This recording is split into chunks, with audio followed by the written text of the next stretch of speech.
दर्शकों नमस्कार। लीजिए हम एक बार फिर हाजिर हुए हैं कार्यक्रम कृषि दर्शन को लेकर। कड़कड़ाती धूप हो या मूसलाधार बारिश, और जैसे कि इस समय बहुत अधिक ठंड पड़ रही है या फिर ये ठंड हो, हर मौसम में डटकर यदि कोई सामना करता है तो वो है हमारा किसान। जी हाँ किसान भाइयों, आप सभी इस समय अपनी खेतों की देखभाल में लगे हुए हैं इस कड़कड़ाती ठंड में, और ऐसी ही मेहनत कर कर जानकारी नई नई लेकर आप अपनी फसलों को आगे बढ़ाते रहते हैं और लाभ अर्जित करते रहते हैं, और इससे पूरे देश का भी हित होता है। ये तो ही किसान भाइयों फसलों की बात, जो कि हमारा फसल धन है, लेकिन इसके अलावा एक और धन होता है पशुधन। यदि हम अपनी पशुओं की देखरेख इस ठंड में अच्छी तरह से करते हैं तो निश्चित तौर पर उनसे बहुत अच्छा लाभ लिया जा सकता है।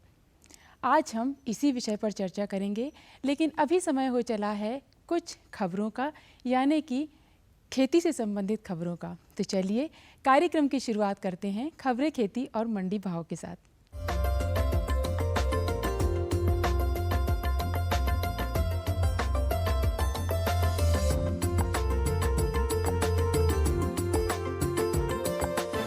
नमस्कार किसान भाइयों, खबरें खेती की में आपका स्वागत है। सबसे पहले नजर डालते हैं प्रमुख समाचारों पर। रबी फसलों की बुआई पूर्णता की ओर, आसान तरीकों से चना उपज बढ़ाएं। गेहूं फसल में ममनी रोग प्रबंधन, सरसों फसल का आरा मक्खी से बचाव, पुष्पों को झुलसा रोग से बचाएं। रबी फसलों की बुआई पूर्णता की ओर। प्रदेश में रबी फसलों की बुआई पूर्णता की ओर है। धान उत्पादक क्षेत्रों में भी अब गेहूं की बोनी अंतिम चरण में है। कृषि संचालनालय से प्राप्त जानकारी के अनुसार इस वर्ष 117 लाख हेक्टेयर लक्ष्य के विरुद्ध अभी तक 112 लाख हेक्टेयर में रबी बुआई की जा चुकी है। सबसे अधिक 58 लाख हेक्टेयर में गेहूँ बोया गया है, जो पिछले साल की तुलना में 10 लाख हेक्टेयर से अधिक है। इस वर्ष प्रदेश भर में 64 लाख हेक्टेयर में गेहूं बोने का कार्यक्रम बनाया गया है। चने की बुआई 32 लाख हेक्टेयर, मसूर 6, मटर 5 एवं राई सरसों की बुआई 7 लाख हेक्टेयर में की गई है। इस समय प्रदेश भर में अच्छी सर्दी पड़ने से रबी फसलों की स्थिति बेहतर है। प्रमुख दलहनी फसल चने में प्रारंभिक सावधानी बरतने उसके उत्पादन में होने वाले नुकसान को बचाया जा सकता है। आखिरी जुताई के समय 250 किलो जिप्सम प्रति हेक्टेयर के हिसाब से डालने से चने में दाने अच्छे बनते हैं। दीमक और कटुआ कीट से बचाव के लिए क्विनालफास 1.5% चूर्ण 25 किलो प्रति हेक्टेयर के हिसाब से भूरकर आखिरी जुताई करें।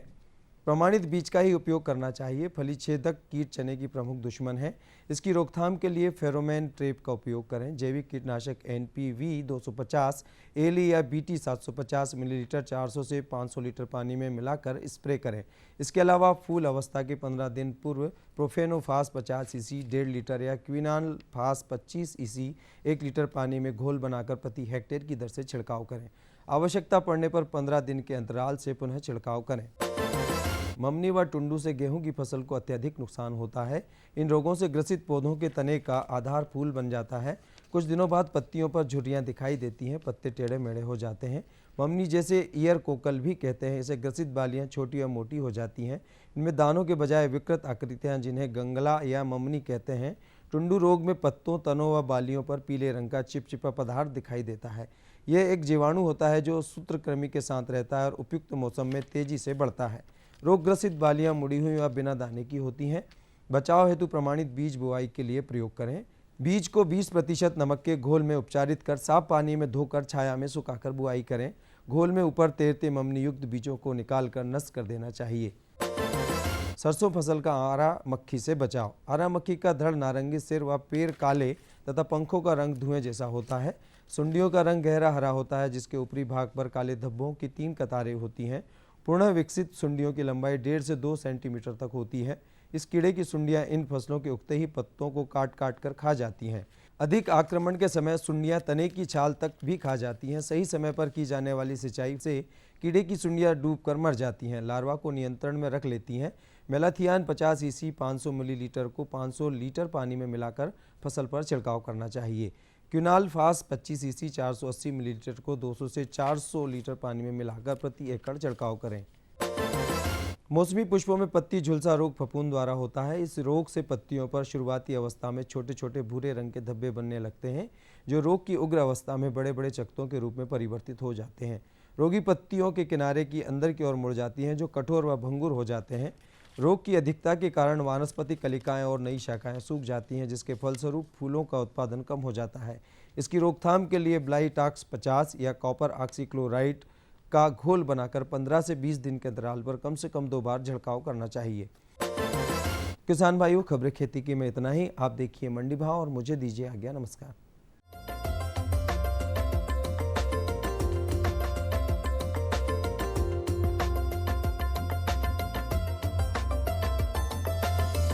मसूर का प्रति क्विंटल भाव इस प्रकार है।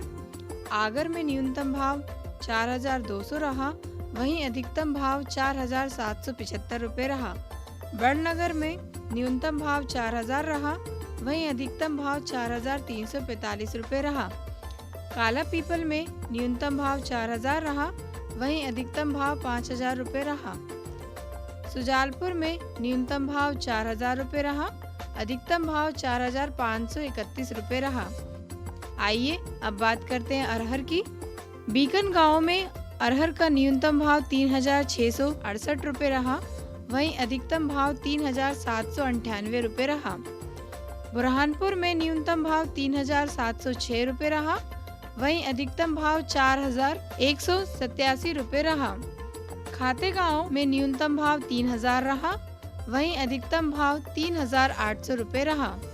नीमच में न्यूनतम भाव 3,340 रहा, वहीं अधिकतम भाव 4,000 रहा।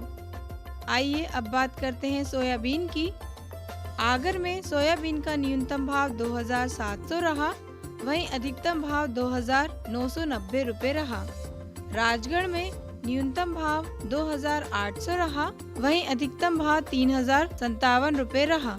खरगोन में न्यूनतम भाव 2,650 रहा, वहीं अधिकतम भाव 2,872 रुपये रहा। छिंदवाड़ा में न्यूनतम भाव 2,600 रहा, वहीं अधिकतम भाव 3,000 रुपये रहा।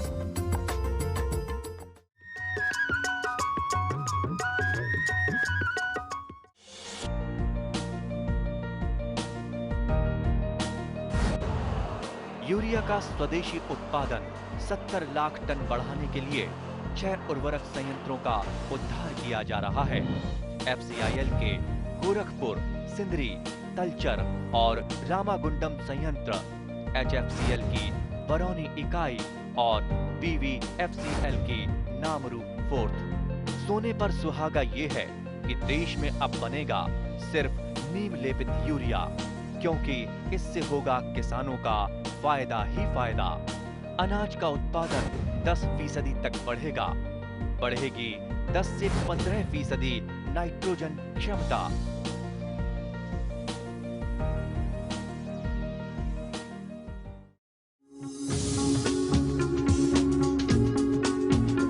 कश्मीर से केरल, अरुणाचल से गुजरात, कहानी जिंदगी की हो या खेती की हो बात, देश के हर रंग की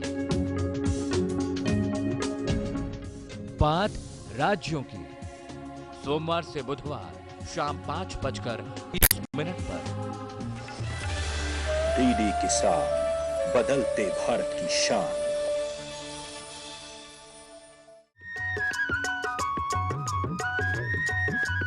तो किसान भाइयों, हम चर्चा कर रहे थे पशुधन के विषय पर। जी हाँ किसान भाइयों, यदि इस शीत ऋतु में हम पशुओं की सही तरीके से देखभाल करते हैं, जैसे कि उनके खान पान का, साथ ही उनके रख रखाव का, उनके चारे का, यदि ये सभी समस्याओं से आप बच जाएं, तो निश्चित तौर पर पशु स्वस्थ रहेंगे और साथ ही आप इनसे अधिक लाभ ले सकेंगे। आज हम इसी विषय पर चर्चा करेंगे हमारे पशु चिकित्सक डॉक्टर PK शर्मा जी से।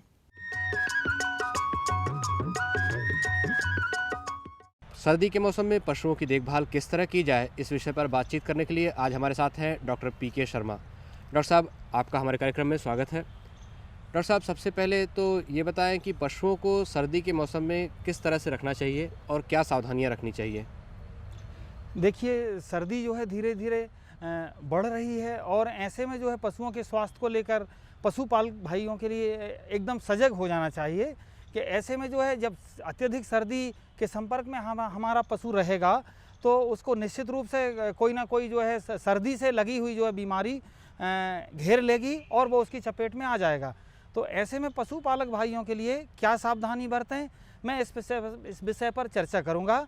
तो सबसे पहले किसान भाई जिस गौशाला में अपने पशु को रख रहे हैं, निश्चित रूप से पशुशाला जो है गीली ना हो। मेरा मतलब गीली से है, जैसे कई बार क्या होता है कि पानी एकत्रित हो जाता है, पानी पूरी तरह से नहीं बह पाता, वहाँ मलमूत्र भी एकत्रित हो जाता है। और ऐसे में चाहिए किसान भाइयों की इस प्रकार से जो है पानी गौशाला में इकट्ठा ना होने दें। मलमूत्र जो है, गोबर आदि जो है वहाँ पर निश्चित रूप से उसको अच्छी तरह से साफ़ कर दें। और साफ़ करने के बाद साथ ही साथ जो है गौशाला में हमारे किसान भाई, पशुपालक भाई गांव में अंगीठी लगाते हैं, धूना लगाते हैं, यह सब भी करना चाहिए। इससे क्या है कि ऊष्मा उत्पन्न होगी और निश्चित रूप से पशु के लिए गर्मी पैदा करेगी। और बची हुई जो राख होती है उसको गौशाला की सफाई करने के बाद हल्का सा जो है राख का छिड़काव कर दें। ऊपर से जो है हमारे जहाँ पर गीला है वहाँ पर भूसे को हल्का सा ऊपर से उसकी एक परत दे दें, ताकि वो जहाँ पर गीला है पशु हमारा बैठेगा, सीधा जो है हमारे ठंडक के संपर्क में आएगा तो उसको विभिन्न प्रकार की बीमारियां घेर लेती हैं। तो पशुपालक को चाहिए कि वो जो है इस प्रकार से व्यवस्था बना के रखें। देखिए, जहाँ तक मेरा धुएं का सवाल है, धुआं थोड़ी देर के लिए होने दें, फिर उसको जो है आग को प्रज्वलित कर दें। और जब आग में जो है धुआं ना रहे तब जो है उसको वैसा होना चाहिए। और धुएं के निकास के लिए भी खिड़की दरवाजे जो है थोड़ा सा जहाँ खिड़कियां हैं और उसके जो दरवाजे हैं उनको खोल दें, ताकि धुआं वहां पर ना रह पाए और धुआं निकल जाए। डॉक्टर साहब, शीत ऋतु में जो प्रमुख बीमारियां हैं जो पशुओं को होती हैं वो कौन सी हैं? देखिए, सबसे पहले तो हम जो शीत ऋतु की बात कर रहे हैं कि जो हमारे पशु को हम गीले के संपर्क में ना आने दें। तो इस प्रकार जैसे गीला या शीत ऋतु का जब प्रभाव रहेगा ठंडी हवाओं का, तो उसको निमोनिया होने की संभावना, मतलब सर्दी का जोर उसको पकड़ लेगा। तो इस प्रकार से जो है हम शीत ऋतु से पशु को निमोनिया से बचा सकते हैं। सूखा रखेंगे, गीला नहीं होने देंगे, तो हमारा पशु जो है शीत ऋतु से होने वाली जो प्रमुख बीमारी है निमोनिया, उससे बच सकेंगे। साथ ही साथ इस मौसम में जो है अपचन को लेकर भी कई दिक्कतें हो जाती हैं। साथ ही साथ दूसरी HSBQ हेमोरेजिक सेप्टिसीमिया, जिसको हम गलघोटू की बीमारी होती हैं, और एकटंगिया रोग है, वो भी जो है प्रायः देखने में आता है। तो वैसे जो है, और FMD एक रोग है जिसको खुरपका, मुंहपका या रोगा नाम से भी जानते हैं। ये जो है बहुत ज़्यादा इस मौसम में कई बार जो है इसमें भी पशु चपेट में आ जाते हैं। देखिए, हमने जो शीत ऋतु से माने हम जो 3-4 प्रकार की जो प्रमुख बातें हैं, एक तो शीत ऋतु माने जो शीत लहर चलती है उसके पशु को सीधे संपर्क में ना आने दें। उसके लिए जैसे हमने धूना है, टाट पट्टी का सहारा है, ओसना है, इस प्रकार से हम यदि शीत ऋतु से उसको बचा कर रखेंगे तो इस प्रकार की बीमारियां नहीं आ पाएंगी। जो है एक और चीज़ होती है कि अभी आपने कहा कि पशुओं के चारे की एक दिक्कत होती है, तो पशुओं को किस तरह का चारा शीत ऋतु में खिलाना चाहिए? शीत ऋतु में देखिए, चारे तो बहुत मतलब इस समय जो है ये बहुत अच्छा मौसम माना जाता है पशुओं के स्वास्थ्य के लिए या मनुष्यों के स्वास्थ्य के लिए। देखिए, पशुओं के स्वास्थ्य का जहाँ तक सवाल है, तो इस समय जो है बरसीम, जो हमारी रबी की फसलों में बरसीम प्रमुख रूप से जो है उगाई जाती है। और इसमें जो है प्रोटीनस सब्सटेंस, ये जो है इसमें कैल्शियम भी प्रचुर मात्रा में पाया जाता है।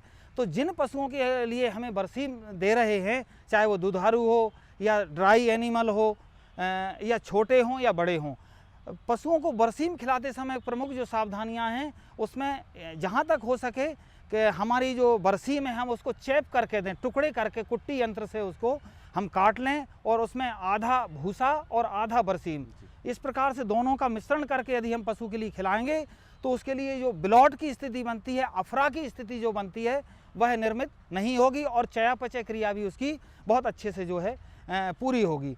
और साथ ही साथ जो बरसीम है तो उसके लिए कई बार मतलब बहुतायत में जब होती है, प्रचुर मात्रा में जब किसान के पास रहती है, तो किसान भाई जो है उसको वैसी की वैसी मतलब सीधी खिला देते हैं। तो जहाँ तक सीधी खिलाने का सवाल है तो ऐसा किसान भाई हरगिज ना करें।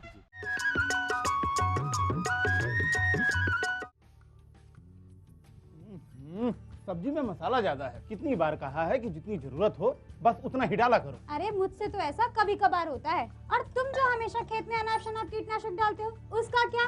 ठीक ही तो कह रही है बहू। देख, खेत में उतनी ही दवा डाल जितनी जरूरत हो। याद रखो, कीटनाशक जहरीले होते हैं। डिब्बे पे लिखी सूचना के हिसाब से ही दवा डालनी चाहिए। पहले फेरोमोन ट्रैप, फ्लाइट ट्रैप, मित्र कीट, जैविक कीटनाशक आदि का इस्तेमाल करें। जरूरत पड़ने पर ही रासायनिक कीटनाशक का इस्तेमाल करें। छिड़काव सुबह या शाम दस्ताने, मास्क और पूरी आस्तीन वाले कपड़े पहनकर करें। हवा की दिशा में छिड़काव करते हुए पीछे जाएं। दवा के डिब्बे, छिड़काव यंत्र सुरक्षित जगह पर रखें। अब कुछ समझे क्या? हाँ, समझ गया मेरी रानी। अब ना करो नादानी। इसने पिला दिया ना तुझे पानी।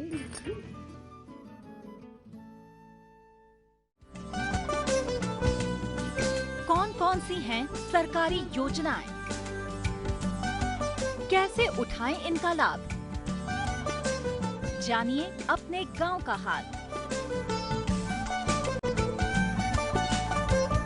देखिए चौपाल चर्चा, सोमवार से शुक्रवार सुबह 9 बजे। डीडी किसान, बदलते भारत की शान।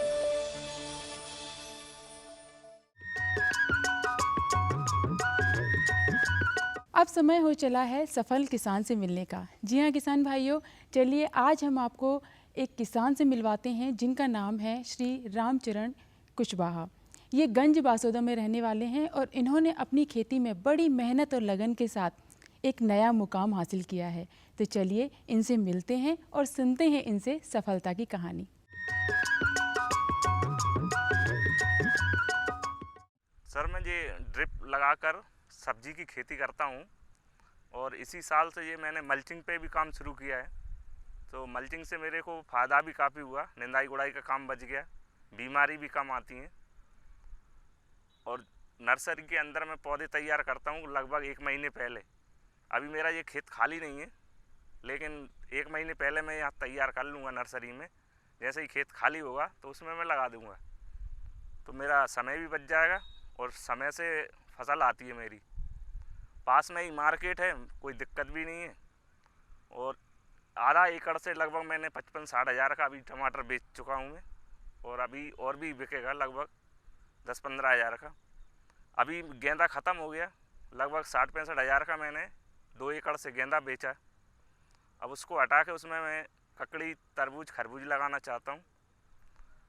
आसपास के बहुत से किसान भी आते हैं मेरे पास जानकारी लेने, तो मैं बराबर उनको बताता हूँ जितना मेरे को आता है उतना। और ये सर आम का बगीचा डेवलप कर रहा हूँ मैं यहाँ। ये 4 वैरायटी हैं, दशहरी है, आम्रपाली है, लंगड़ा है और चौसा है।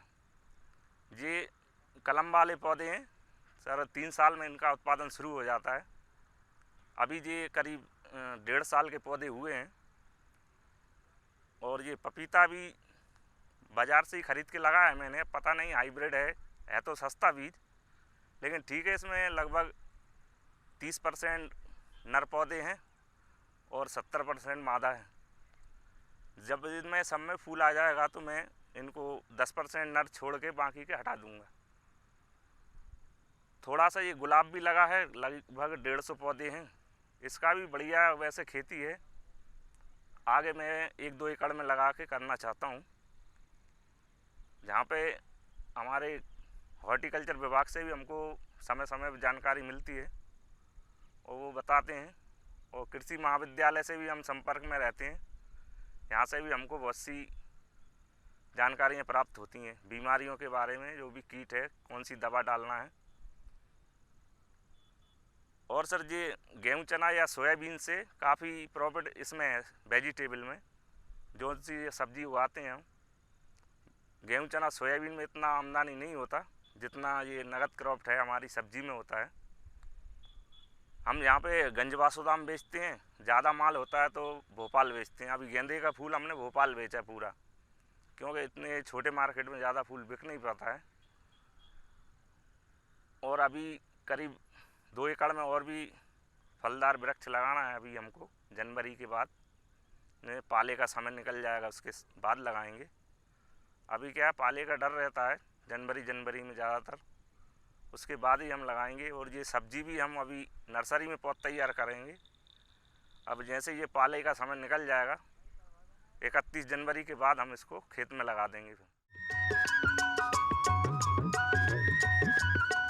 न रुकेगा तू, न झुकेगा तू। कमर कस और सीना तान ले, एक बात बस गांठ बांध ले, बदलाव की तान साध ले। हरियाली खेतों में झूमेगी, खुशियां तेरे कदम चूमेगी। कुछ सीख नया, कुछ सिखा तू, है फौलादी दिखा तू। कमर कस और सीना तान ले, एक बात बस गांठ बांध ले, बदलाव की तान साध ले।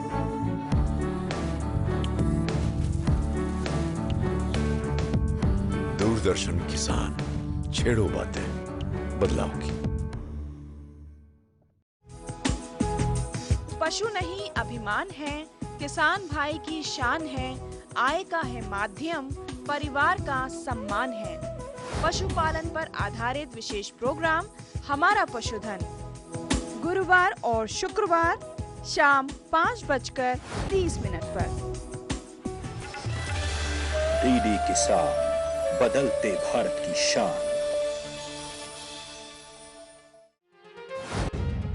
मुद्दा एक, खरीफ की फसल का मतलब ही यह है कि भाई जो मानसून की बारिश होगी उसी पे ये फसल जो है आगे चलेगी। राय अनेक, फसलों का और प्रजातियों का चुनाव सही से करें। विषय विशेष पर होगी जमकर बात। कैसी भी परिस्थिति आएगी तो किसान डटा रहेगा, किसान डटा रहेगा तो देश के लिए अन्न पैदा होता रहेगा। देखिए विचार विमर्श शुक्रवार शाम 7:30 पर। डीडी किसान, बदलते भारत की शान।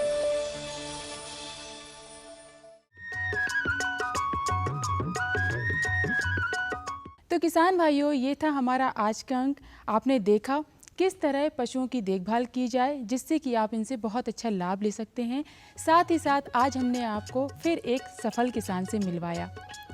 तो चलिए ऐसी ही जानकारी लेकर एक बार हम फिर हाजिर होंगे। अभी समय हो चला है आपसे विदा लेने का। अगले अंक में कुछ और जानकारियों के साथ हम फिर हाजिर होंगे। तब तक के लिए मुझे आज्ञा दीजिए। नमस्कार।